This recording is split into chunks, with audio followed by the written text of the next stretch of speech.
আবারও সুস্থ করে আমাদের মাঝে ফিরিয়ে দাও আল্লাহ পাক। উনি যেন এই দেশকে আবারও নিজ হাতে গড়তে পারে সেই রকম নেক হায়াত তাকে দান করো আল্লাহ। বগুড়ার পুত্রবধূ ও তিনবারের প্রধানমন্ত্রী বেগম খালেদা জিয়া আবার সুস্থ হয়ে ফিরে আসবেন, দায়িত্ব কাঁধে তুলে নেবেন গত 17 বছর রাজনৈতিক বঞ্চনার শিকার বগুড়ার, এমনটাই প্রত্যাশা বগুড়ার সাধারণ মানুষের। সংকটাপন্ন অবস্থায় রাজধানী এভারকেয়ার হাসপাতালে চিকিৎসাধীন বেগম খালেদা জিয়ার সুস্থতা কামনায় তাই বগুড়ার মানুষের আয়োজনে যেন কমতি নেই।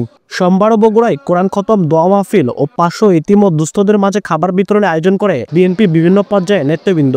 এছাড়াও ধর্মীয় রীতি অনুযায়ী একটি গরু কুরবানি করে মাংস 300 দুস্থ মানুষদের মাঝে সদকা হিসাবে বিতরণ করা হয়।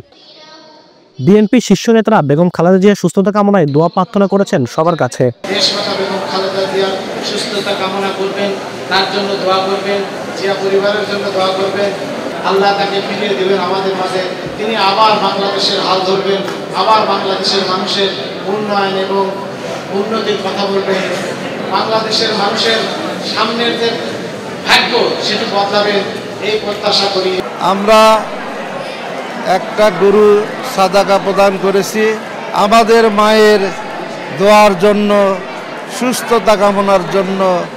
ওনাকে যেন আল্লাহ পাক অতি সত্বর সুস্থ করে আমাদের মাঝে আবার ফিরিয়ে দেয়, হাসি খুশিভাবে আমরা যেন চলতে পারি। বগুড়া বাইতুর রহমান সেন্ট্রাল মসজিদে বেগম খালেদা জিয়ার সুস্থতা কামনায় এই আয়োজনগুলো করা হয়। আব্দুল আউয়াল, সময় সংবাদ, বগুড়া।